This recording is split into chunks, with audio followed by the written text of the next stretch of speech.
Lovely good evening and welcome to Camnet Television News. My name is Jeffrey Ziambo. Our top stories in the news tonight: thieves raid former President Edgar Lungu's house, stealing 2 TV sets. SEC interrogates former Ministry of Health Permanent Secretary on corruption charges. Bus drivers give conditions to comply with new bus fares. And in international news, Kenyans vote in a presidential election. In sports news, Green Buffalo's women team qualifies to the 2022 COSAFA Women's Champions Final.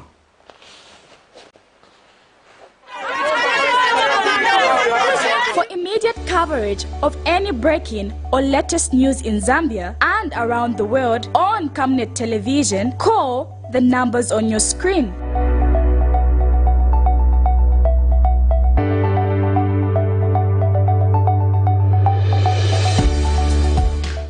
Television, bringing to your screens fair news, impartial news, credible and reliable news all the time. Get the whole truth on Camnet World News.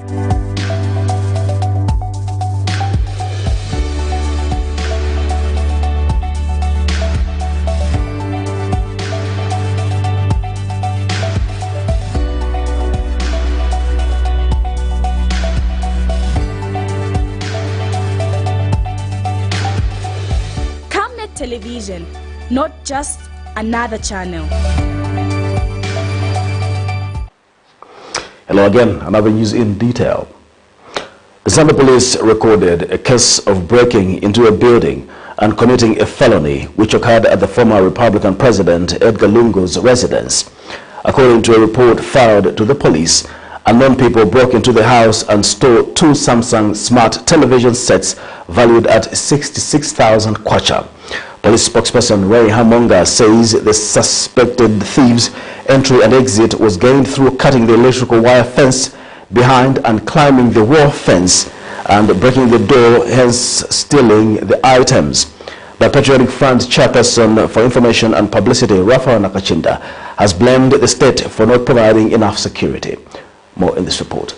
Zambia's former Republican President Edgar Lungu has been at the center of public debates, with the recent one being the outburst over the purported maneuvers by the state to get to him through his family in the ongoing anti-corruption crusade, where he indicated his willingness to forgo his immunity to clear his name. And earlier this month, he launched the Edgar Lungu Foundation.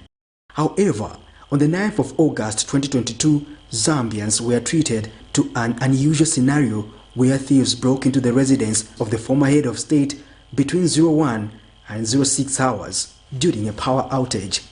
Zambia police spokesperson Ray Hamonga confirmed the development to Camnet TV News that thieves went away with 2 television sets. Brief facts of the matter are that a report was received from male Mayondi, age 42, of Kawata Sector and Service, attached under protective unit to the former president's residence, and on behalf of the family, that unknown people broke into the house and stole 2 Samsung television sets valued at 66,000 kwacha. Entry and exit was gained through cutting electrical wire fence behind and climbed the wall fence, broke the main door and stole the items. This occurred on the 9th of August 2022 between 01 hours and 06 hours, which was the time of discovery by domestic workers of 2nd Street in Ibex Hill. But PF chairperson for Information and Publicity, Rafael Nakachinda, has blamed the state for not providing enough security personnel to the former head of state, claiming that the former president has been left with 2 officers who, according to him, are not adequate. We had what we consider ourselves and suspect to have been a well-orchestrated operation. First of all, ZESCO conveniently switched off power around 01 o'clock, around that time, and evidence, preliminary inquiries suggest that that was the time that those who broke in tampered with the electric wire and had access to the house, and the way they opened secured doors also showed that it was a professional job done. And of course they walked away with 2 television sets. The way they plucked the television sets out it shows that it was purely an excuse, because it was done like somebody who just picked things that belongs to them. He feels the motive could be beyond stealing television sets. Our suspicion is that their mission is beyond televisions. We, of course, suspect that they could have come to plant some things. They could have come to tamper with some things. And possibly they were on a mission to really do something extraordinary. But by God's grace, no life has been lost. But I think it is important for us to put it on record that this is an indictment against President Hakainde Hichilema, against Home Affairs Minister Jack Mwimbu. Is an indictment against the IG. It's also an indictment against the office of the president, the OP, Director General, because he is responsible towards the office of the president. And when we say the office of the president, implies the president who is currently in office, the former president, and to an extent vice president, because these are people who have served in the highest office of the land. Patrick Soko, Camnet TV News in Lusaka. The Anti-Corruption Commission, SEC, has questioned the former Ministry of Health Permanent Secretary for Administration, Dr. George Magwende, on corruption allegations. Meanwhile, SEC spokesperson Queen Chibwe has not disclosed details for the questioning, but states that the Commission has recorded an ordinary statement. Dr. Magwende was fired as Permanent Secretary for Administration in the Ministry of Health by Republican President Hakainde Hichilema on Sunday, 7th August 2022. More in the following report. Fired Ministry of Health Permanent Secretary in charge of Administration, Dr. George Magwende, today, 9th of August 2022, appeared before the Anti-Corruption Commission, SEC, for questioning. Dr. Magwende, who was relieved of his duties by Republican President Hakainde Hichilema on Sunday, 7th August 2022, is being investigated by SEC for corruption allegations. After a mouthful 3 hours plus of questioning, Dr. Magwende, clad in a black suit and ice-cold mood, could not give details about the questioning, but was quick to thank the Almighty. Thank God for everything. Just thank God for everything. Maybe we didn't get what you said. Just want to find out why you are called for here for the anti-corruption are here, so you can ask them. Although some stakeholders have alleged that Dr. Magwende is being investigated for corruptly approving $100 million contract without following necessary procedures, SEC spokesperson Queen Chibwe firmly states that details of the investigation will only be available once investigations are complete. Commission, we've recorded an ordinary statement from him, and remember, we've been investigating before, and for now that was a statement that was gotten from him as part of the investigation process, and so investigations are ongoing. At this point, we cannot divulge any details of the investigation until that time that we'll be able to give you more details. For now, we recorded a statement from him and investigations are ongoing. Ms. Chibwe adds that the arrest of an SEC officer alleged to have stolen exhibit money worth 1 million kwacha should not cause panic among the members of the public, as it is part of the Commission's internal cleanup mechanism. The Anti-Corruption Commission report, and these are internal processes that we are putting in place as a commission to try and put in place a profession that is ethical and also officers that have integrity. And so these are also processes that are free for those that have been in those positions to appeal, and so we want to let the process take its course and we'll only be able to comment when that process is over. So they also have the right to appeal even when the Dr. George Magwende becomes the first senior government official under the United Party for National Development Administration to be fired on grounds of alleged corruption. Nelson Zulu for Camnet News in Lusaka. A political analyst, Alex Ngoma, has urged the United Party for National Development, UPND members to be careful not to incite Zambians to go the one-party state route, as it is not enshrined in the Constitution.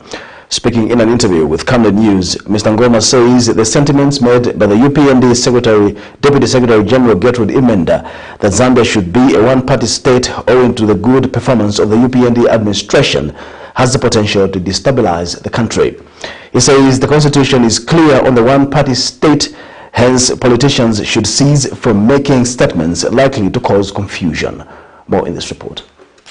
For the the longest period, Zambia has been known to be one of the countries with a young but firm democracy across Africa and the globe at large. This is due to many factors, one of them being the strong will to uphold the rule of law, peace and unity. The country has been a one-party state since it was upheld by the first head of state in Zambia, Dr. Kenneth Kaunda, in 1993. This came as a call to enhance democracy in the country, which saw the nation rid of a one-party state in preference for a multi-party participation in governance. And earlier today, the 9th of August, 2022, a political analyst, Alex Ngoma, has expressed concerns over what he terms as the loose statements made by the current administration, the United Party for National Development UPND, where it has been quoted in some sections of the media stating cause for a one-party state owing to the party's performance. And when speaking to Camnet TV News, Mr. Ngoma says such statements should not be tolerated as they stand the potential to destabilize the country, as it is a state which embraces divergent views and holds democracy as one of its virtues. It's important for every Zambian to understand that the political status of our country is actually enshrined in the Constitution. The Zambian Constitution says that Zambia shall be a multi-party democracy.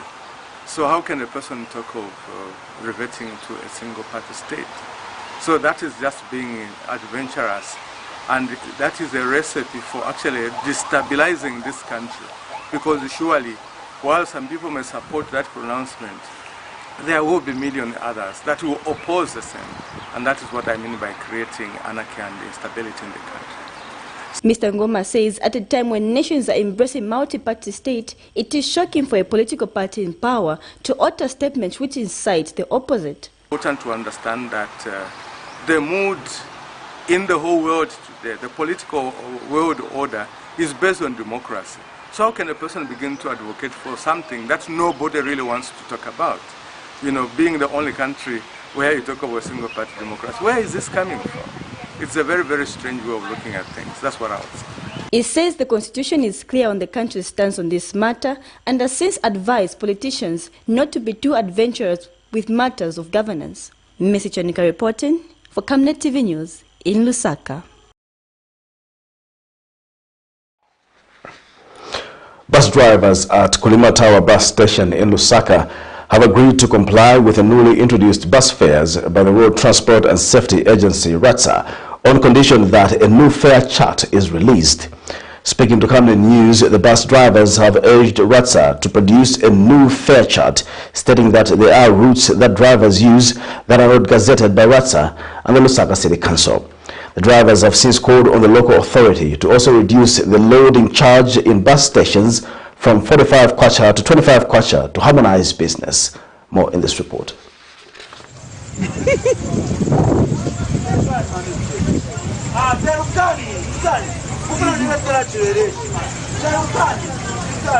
Since the reduction of bus fares by the Road Transport and Safety Agency, RATSA, on Saturday, August 6th, 2022, following a drop in the fuel pump prices as announced by the Energy Regulation Board, ERB, wrangles between bus drivers, conductors and their passengers have been the order of the day, as bus operators have refused to follow the new bus fares, stating that the new fares are not cost reflective to their business. No problem. Let's go to police.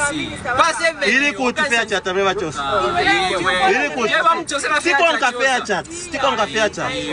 Mambe, you don't pay. Let's go to police. Simple as that. Yes, let's go to police.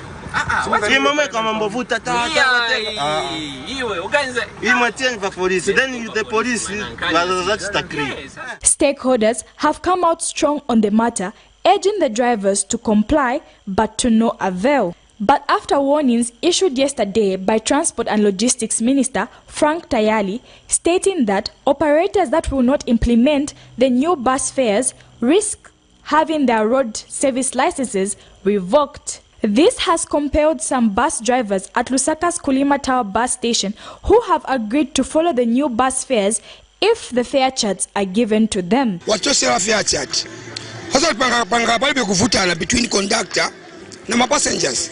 mwaona chwa fare chat gangalamu ila ndiza passenger zaona to fares ni haya manyu fares ni haya 3 nyakatipemba kwa ma bosses aino mumvera ma bosses wena wa bus ano kutinga lemushi mwaona mwa chosela ko so hapa naimwe makashini chosele nkoni mwaona chwa ngati mzafu maintenance manager driver ise tima sevenza manje na panic bus zifika nga 2 years yanu izanga 6 months kama mfuna kashinya nje high cashing. The bus drivers are calling on Ratsa and Lusaka City Council to redo the Lusaka route list, stating that there are routes that the drivers operate from that are not on the route list as they print the new fare chart. Tichirumburu roti, Bama roti, Karingaringa mtendere, Chosla Kondeo, Riranda Matero, Critisto, ndiye maruti yamene waziva. But kuli maruti ya tolo even boma kuendako, izada kwati nikuti kuno.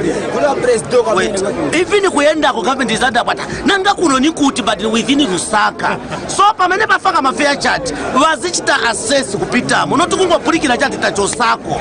Wazachosako no tretela chongo kuna kwa titandiza abantu. The bus drivers are appealing to Lusaka City Council to reduce the bus loading charge in the bus station from 45 kwacha per trip to 25 kwacha to harmonize business for the bus drivers. Of course, in 216, but in the change go come, 5 liters of which 120. 120 umsasa zinga 96 kwacha. So 96 kwacha then gaboya futhi again when nipira futhi again na cancel futhi 45 kwacha. So ngati matibozela ise drivers ma fares stickers zavomela abanesi mndivozeko cancel babo 25 kwacha 20 kwacha hata just basako disimbabene bakhe zikashinga monga ba toilet bazibozeko la kweve kai kuse muno la kusenzela muno toilet tilipira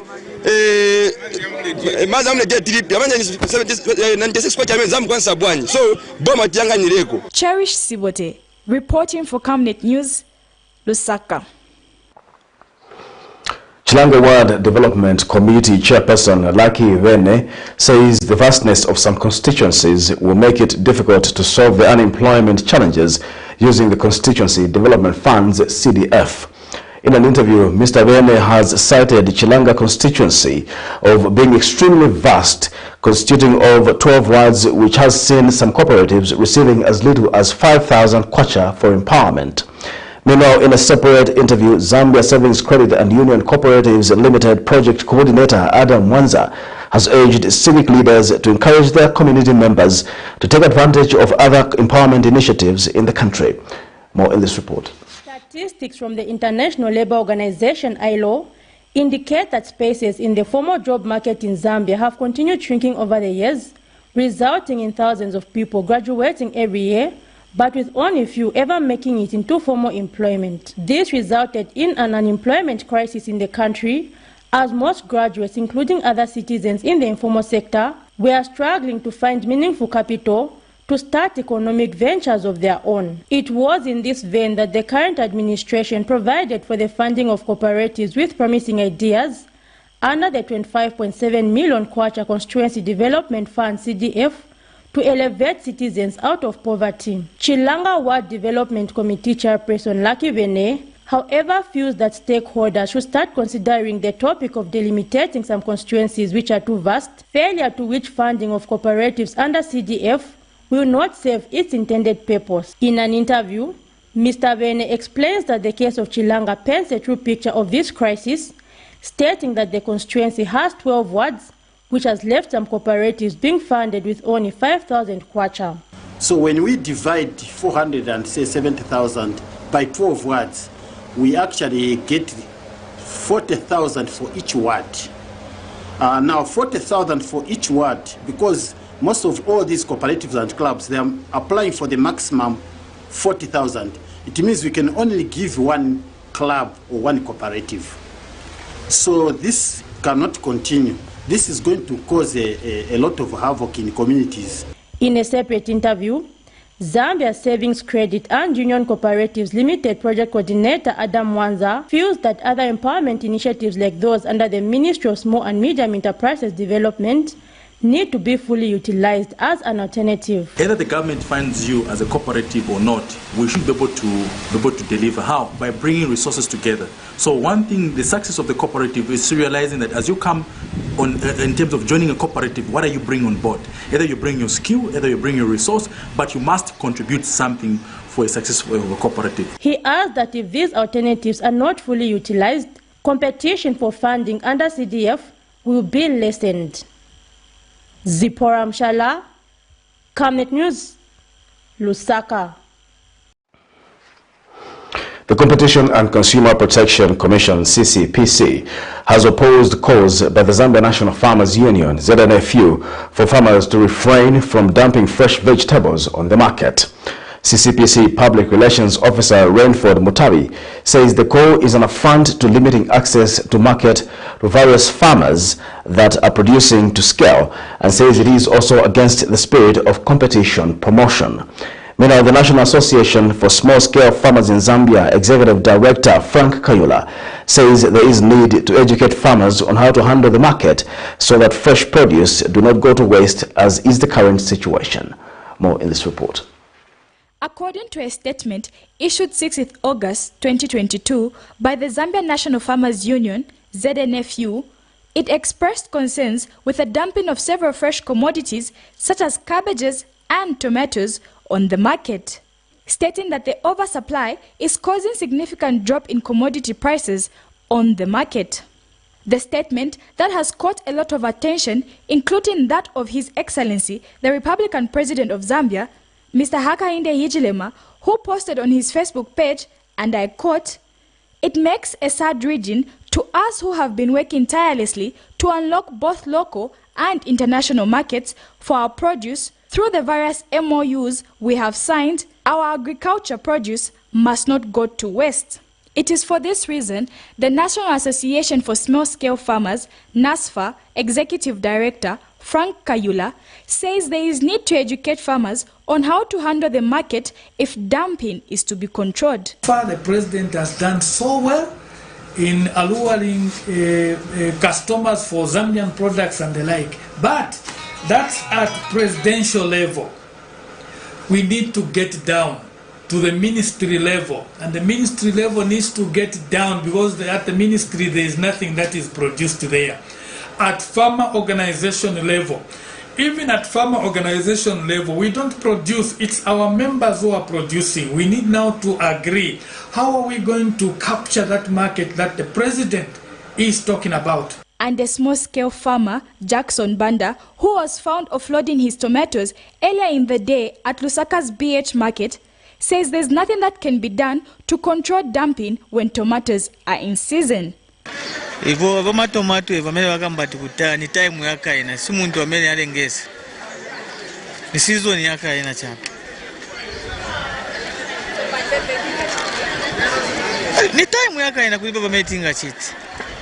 At BH Market also tells this reporter that farmer unions and the government should put in measures to control how much fresh produce comes into the markets. Motoka kangono tena abwera kuti ambe ogulisa mateni kwacha anishi eva panga losi maningi achiri wakuli commercial farm kai commercial farm eva azaleta pena ku 20 vehicles per market ola agulisa 10 kwacha eva at least kulibe chani kulibe losi maningi so benzo bafyantirira so tenzo pempa kwa chape kuli baku farmers union kuti kapena wanga kambireko kuli bamonga bacha ma commercial farmers yoti bali na mapolimira pakulu na vose benzesa monga ma pivot chani kuti babasakililolo bambolimolo monga ma wheat so babasakilako na business. Meanwhile, the Competition Consumer Protection Commission, CCPC, Public Relations Manager Rainford Mutabi, in a statement issued Tuesday, says the statement by ZNFU goes against the spirit of competition promotion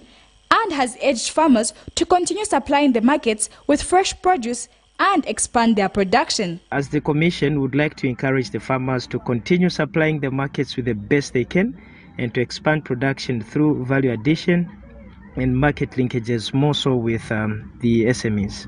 Cherish Sibote, reporting for Camnet TV in Lusaka.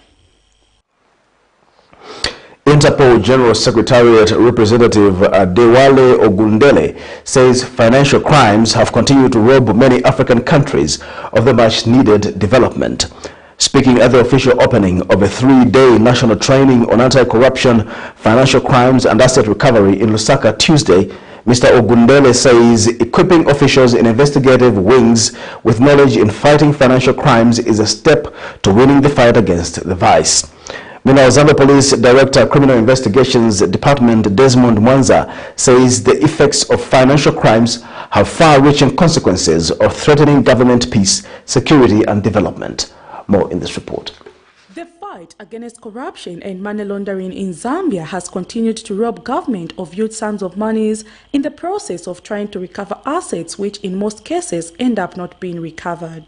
But in order to win the fight against corruption, financial crimes and asset recovery, the Interpol General Secretariat based in France has sponsored a 3-day training for officials in investigative wings to enhance their knowledge in the area of anti-corruption, financial crimes and asset recovery. Speaking at the official launch of the training in Lusaka Thursday, Interpol representative Adewale Ogundele says financial crimes have continued to rob not just Africa but the world of the much-needed development, thereby depriving the poor an opportunity to thrive. Greed and inordinate desire to amass wealth are the motives behind corruption and other financial crimes. It equally destroys the trust in public and private institutions and thus prevents sustainable economic and social development.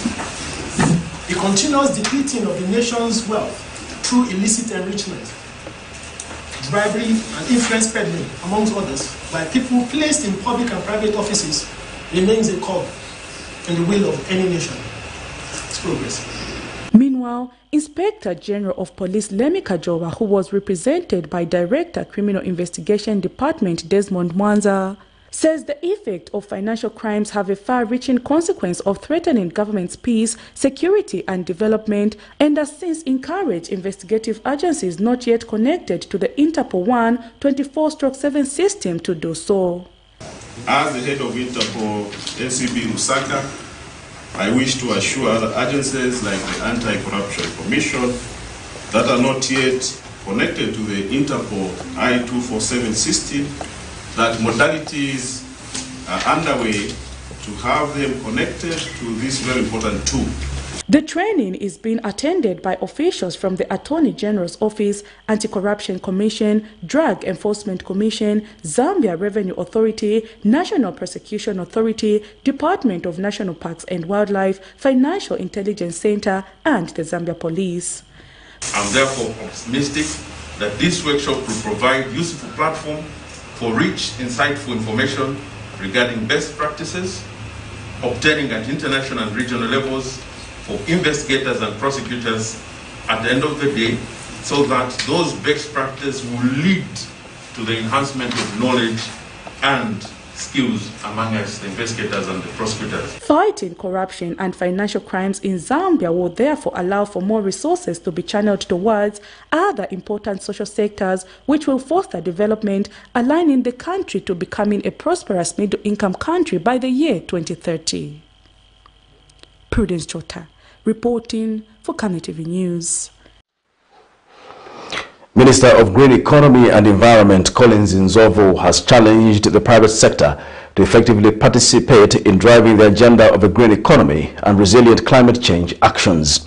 Speaking when he launched an electric vehicle by Catholic Relief Services CRS in Lusaka Tuesday, Mr. Nzovu says such initiatives should be supported as they aim to support government's commitment of transitioning to green economy through the use of climate-smart actions on the environment. Meanwhile, an environmental expert, David Chapoloko, has hailed the introduction of electric vehicles as this will help the country accomplish the goal of reducing dangerous gas emissions in the country by 2025. More in this report. Various calls to create climate-smart and resilient actions on the environment has been loud as the effects of climate change seem to take its toll on many Zambians. And government in that regard has been searching for new and better ways of managing the country's resources and methods of sustaining the economy by the country without it having to aggressively and negatively impact on the environment. And whilst at the launch for the electric vehicles by the Catholic Relief Services, CRS, the minister in charge with green economy and environment, Collins Nzovu, is delighted that such initiatives have reached Zambian borders as they are in line and have come to support government's commitment of creating a green economy and a more resilient climate change. Speaking at the same launch, Mr. Nzovu has challenged the private sector to take advantage of this introduction as a means that can spur job creation and sustainability in the economy.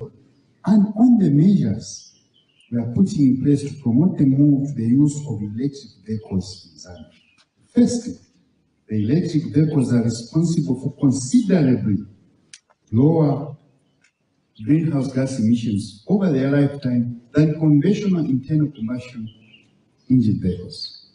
This entails that the increased use of electric vehicles will lead to reduction in Zambia's greenhouse gas emissions and contribute to the attainment of our emission reduction ambition articulated in our nationally determined contribution to the Paris Accord. I think this is why the development of the electric vehicles industry in Zambia and create thousands of jobs.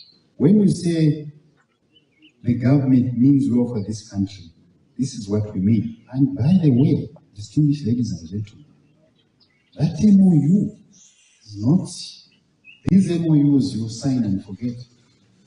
In the background, as a ministry, for example, I'll tell you as a Minister of Green Economy and Environment, we are already doing an EIA on the 200 hectares which government has set aside. Meanwhile, an environment expert, David Chapoloko, has hailed the introduction of electric vehicles in the country, saying it will go a long way championing climate-resilient actions on the environment, and also stating that, if well managed and sustained, it will effectively contribute to the reduction of dangerous gas emissions on the environment by 2025. Would be able to achieve this is by exploring alternatives. For instance, first we have to look at where do the emissions come from. And you will recall with me that most of the emissions are coming from industries, vehicles. The land is the second emitter of greenhouse gases. So how do we cut on those emissions? The first thing is, if you've heard, there is electric cars that have been introduced. So that's one of the alternatives that we can explore when it comes to emission coming from the transport and communication. And also, it's also about, we have government pushing for the climate bill, which some of the things that will be in that bill, which is yet to be taken to Parliament, is to introduce some of the measures in which we are going to limit these industries which are doing tremendous emissions to the environment. Message Janika reporting for Camnet TV News in Lusaka. This is Camnet Television and not just another channel. We'll take a break. We'll be back with more news after this break. Your skin is the biggest muscle in your body. That's why we make sure that Oracle is #1 when it comes to taking care of your precious skin. Oracle Pure Petroleum Jelly and Glycerin soothes, moisturizes and keeps your skin perfect. Oracle Pure Petroleum products for that perfect skin.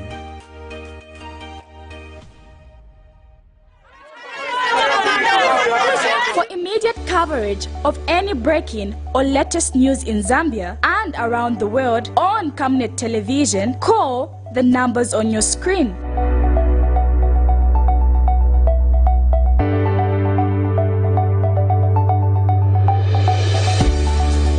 Camnet Television, bringing to your screens fair news, impartial news, credible and reliable news all the time. Get the whole truth on Camnet World News.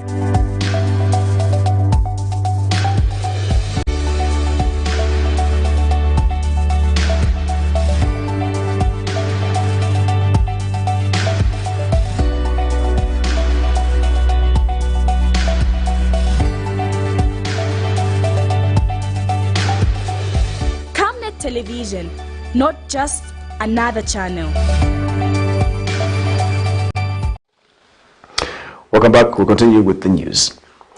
Camnet TV would like to correct the impression in a court story aired in the main news on the 26th of July 2022 that Musonda Musunga had sued Ulendo Taxi Limited seeking an order to set aside his termination of contract as the managing director of the company instead of operations director. Camnet further wants to correct the impression on the shares of Mr. Musunga in Ulendo Online Taxi Company, where Camnet reported that Mr. Musunga was owing 13,500 shares instead of 500 ordinary shares.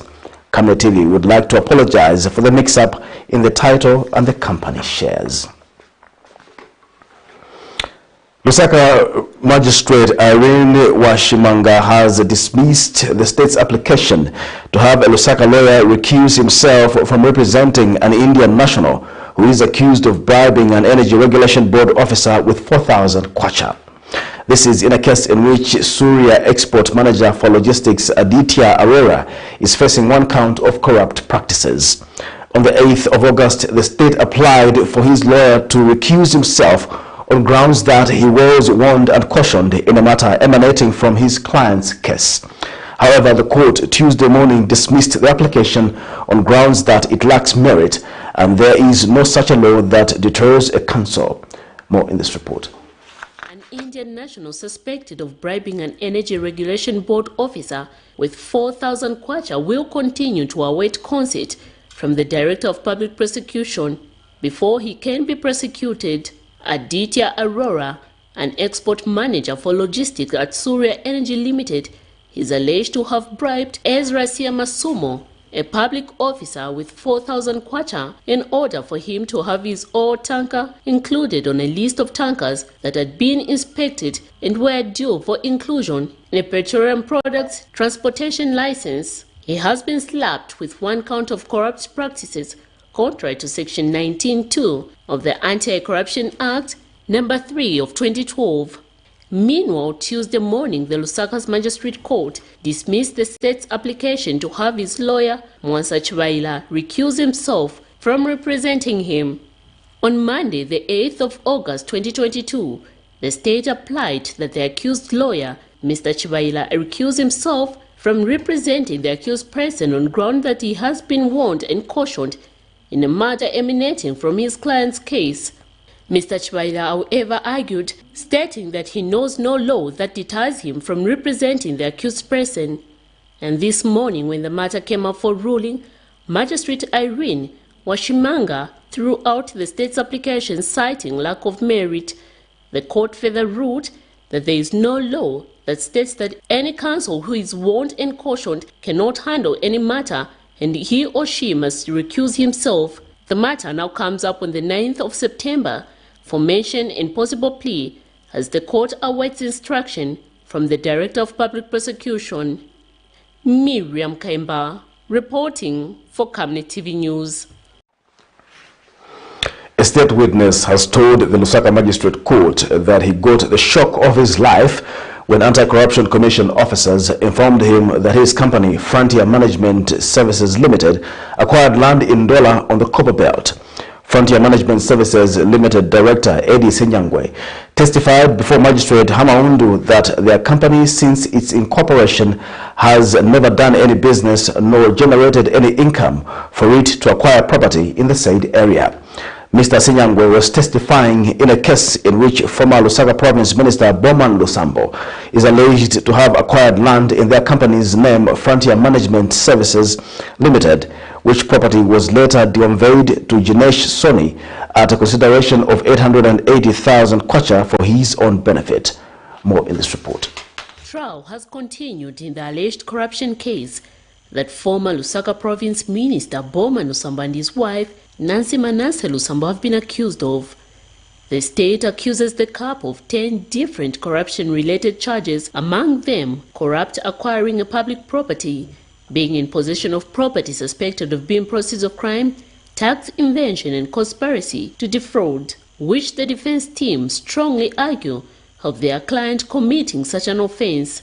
In the first count, allegations are that Mr. Lusambo on the 10th of May 2015 and the 31st of December 2021 on the Copper Belt in Ndola, whilst acting together with other persons unknown, unlawfully acquired property number L/39876/M in the name of Frontier Management Service Limited, which was later conveyed to Ganesh Son at a consideration of 880,000 kwacha for his own benefit. The state Tuesday morning called 2 witnesses on stand, the first witness being Eddie Sinyangwe, one of the directors at Frontier Management Service Limited, who in his testimony said since their company was incorporated and turned into a business, it has never done any business nor generated any income to acquire property.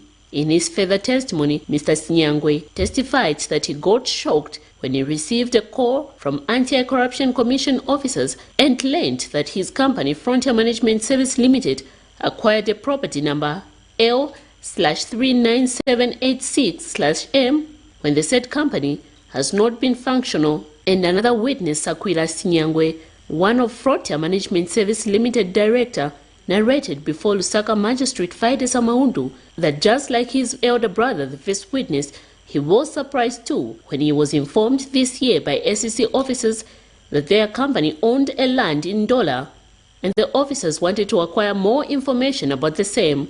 Meanwhile, yesterday one of the witnesses testified that during the time the accused person, Mr. Lusambo, was Copperbelt Provincial Minister, he gave him an application of a company called Frontier Management Service Limited, which he had told him that the said company was interested to acquire land. In this case, Mr. Lusambo is facing all the 10 corruption charges, while his wife, Nancy Manase Lusambo, is slapped with only 4 counts. In the other counts, the couple is accused of being in possession of different properties which are linked of being proceeds of crime. The duo are being tried under the Specialized Economic Financial Crimes Court, and so far only 5 witnesses have testified in the case.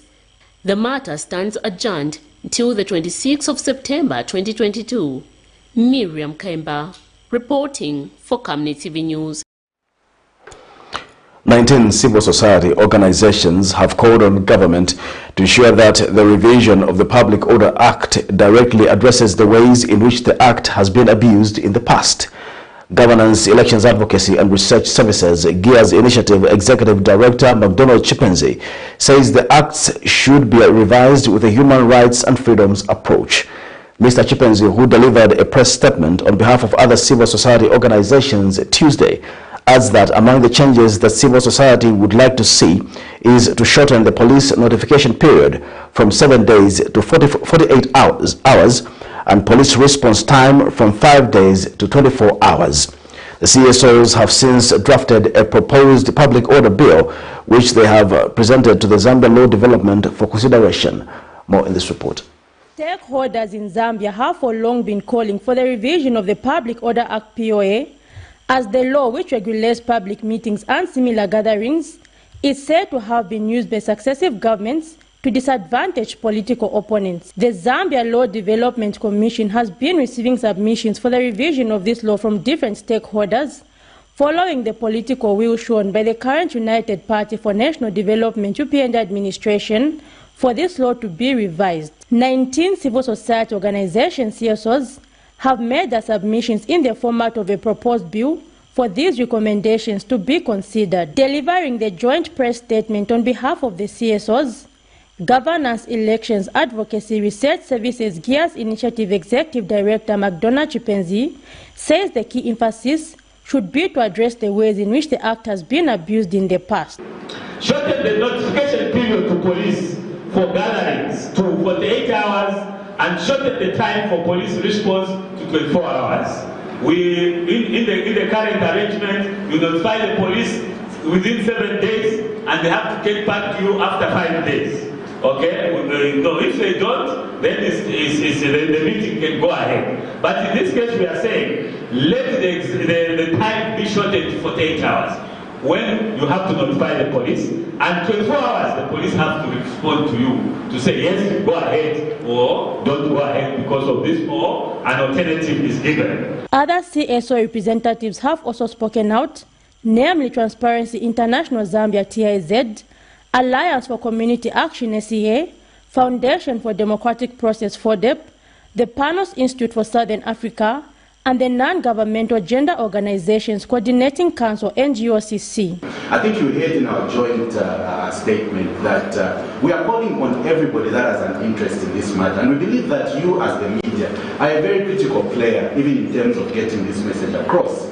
how do we make the government uncomfortable, so uncomfortable that we continue to push, we continue to advocate, and we continue to speak about this issue so that that inertia stops. I think that is what is important. It is important to respect the rights of individuals, and the revision of this act is going to facilitate for that. We are starting this, early enough in the tenure of a new regime. It gives us a lot of latitude and confidence that we can achieve something in a different way this time around than before. I think this time, informed by previous experiences, including things that didn't work, I think we have taken an approach where we are speaking with one voice. The emphasis from the stakeholders is for the bill not to drag, but be quickly passed into law to enhance democracy. Zipporah Mshala, Camnet News, Lusaka. We'll take a second and final break. We'll be back with international and sports news. For immediate coverage of any breaking or latest news in Zambia and around the world on Camnet Television, call the numbers on your screen.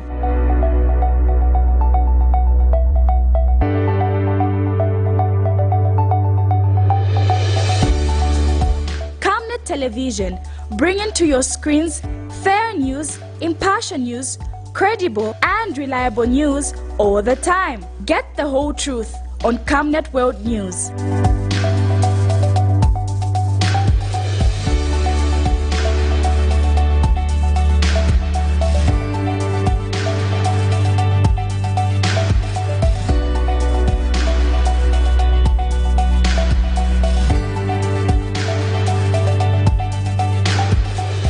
Camnet Television, not just another channel.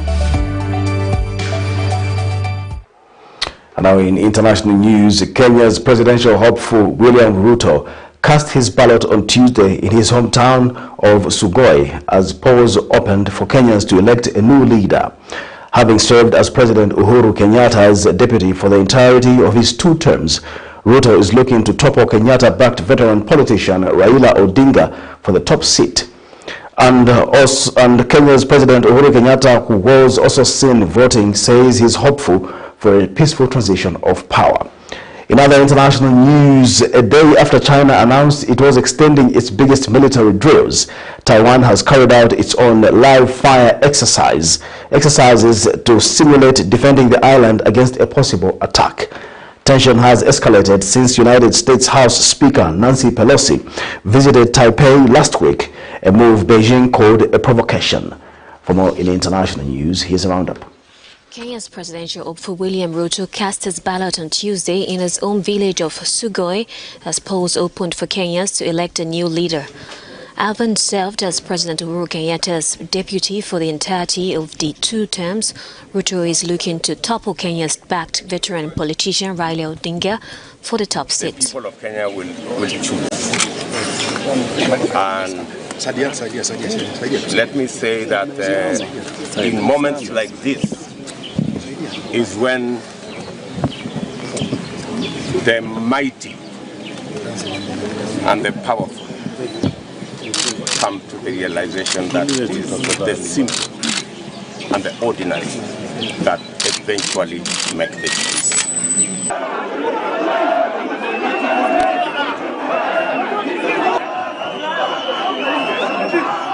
Outgoing President Uhuru Kenyatta, the son of Kenya's first president, cut across the unusual ethnic lines and angered Ruto by backing longtime rival Odinga after their bitter 2017 election contest.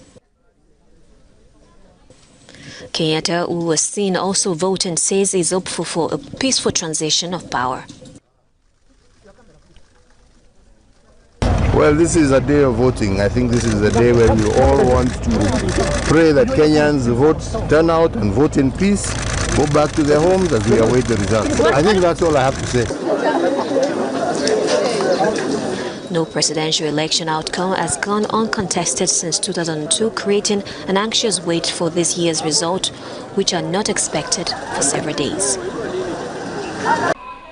A World Health Organization (WHO) assessment reports that healthy life expectancy in the African region has increased on average by 10 years per person between the year 2000 and 2019. This rise is greater than in any other region of the world during the same period. The report also notes that the disruptive impact of the COVID-19 pandemic could threaten these huge gains. The Tracking Universal Health Coverage in the WHO African Region 2022 report shows that the number of years an individual is in a good state of health increased to 56 years in 2019 compared with 46 in 2000, while still well below the global average of 64.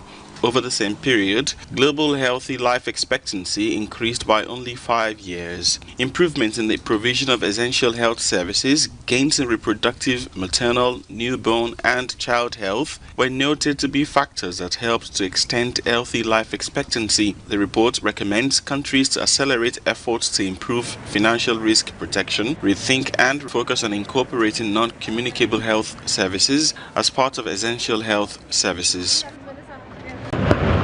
Beijing's One China policy could make conflict about the future of Taiwan inevitable. And this is what it might look like.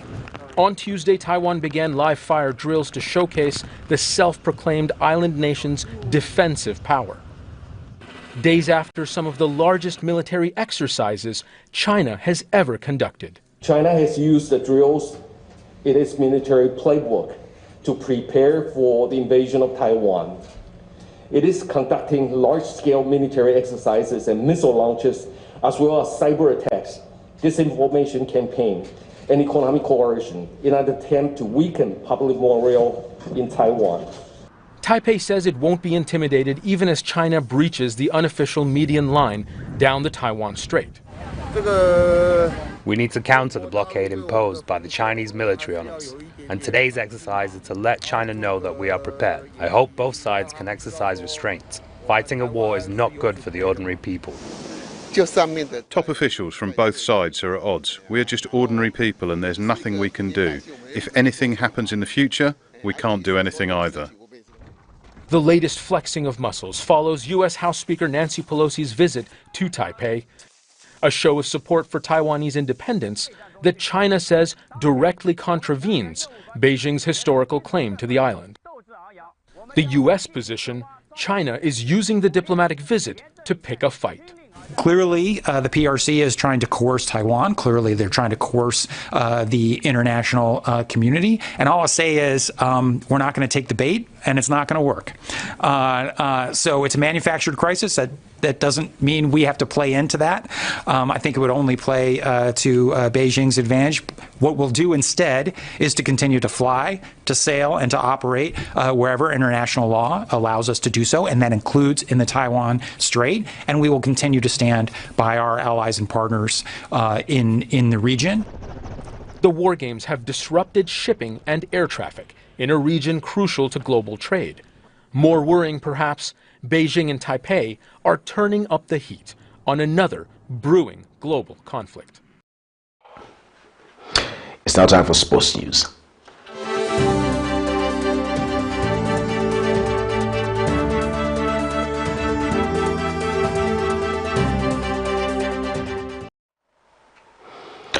Disakea Sports Club chairperson Peter Banda says the athletes risk not traveling to the Paralympic Zimbabwe Wheelchair Tournament scheduled for the 29th of September through to the 2nd of October 2022 due to lack of funds. Speaking to Camnet Sports, Banda says the club has a deficit of 50,000 kwacha to travel. Meanwhile, club coach Cyril Kamponge says the club is currently facing challenges of inadequate wheelchairs and friendly transportation for persons with disabilities. Kamponge says players are adequately training ahead of the tournament and that with the right support, the club will mint medals. More in the following report.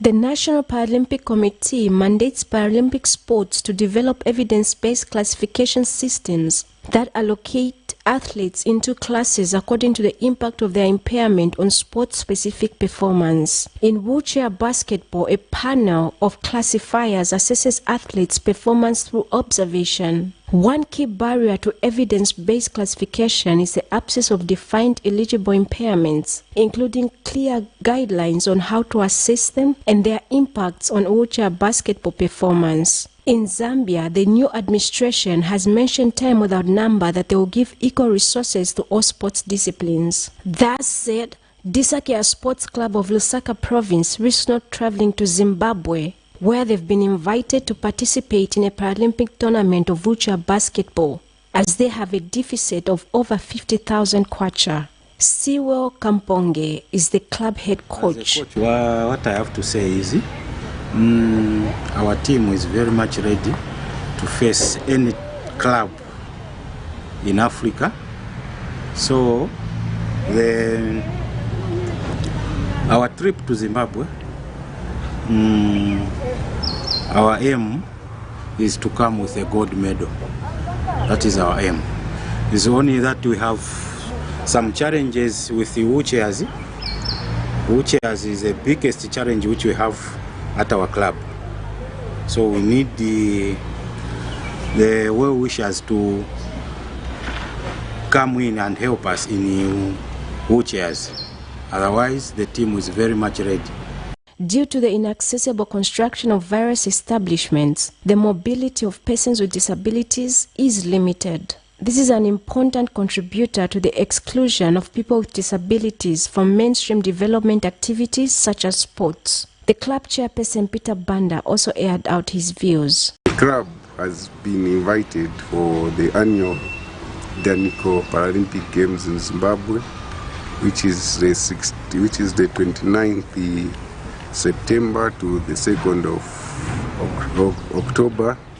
The club has assigned the coach has called the 20 athletes to go and participate in various categories during this annual Paralympic event, which will take place in Harare.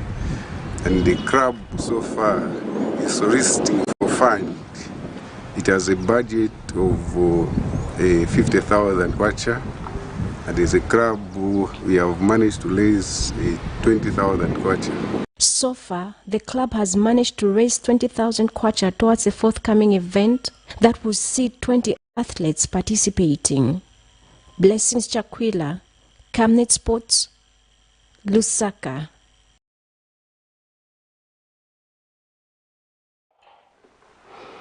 And still in sports, Green Buffalo's women's team has beaten Olympic de Moroni by 4-0 in the ongoing 2022 Hollywood Bets COSAFA Women's Championship. Irene Lungu grabbed herself a hat-trick, whilst Natasha Nanyangwe scored in the 59th minute. Zambia is in Group B alongside Olympic de Moroni from Comoros and Young Buffaloes of Eswatini. They will meet the winners of Group A in the finals on Saturday, the 13th of August at the Sugar Ray Zulu Stadium in Durban. This is the second time they are taking part in the COSAFA Women's Champions League, having reached the semi-finals last year before losing 1-0 to eventual champions Mamelodi Sundowns.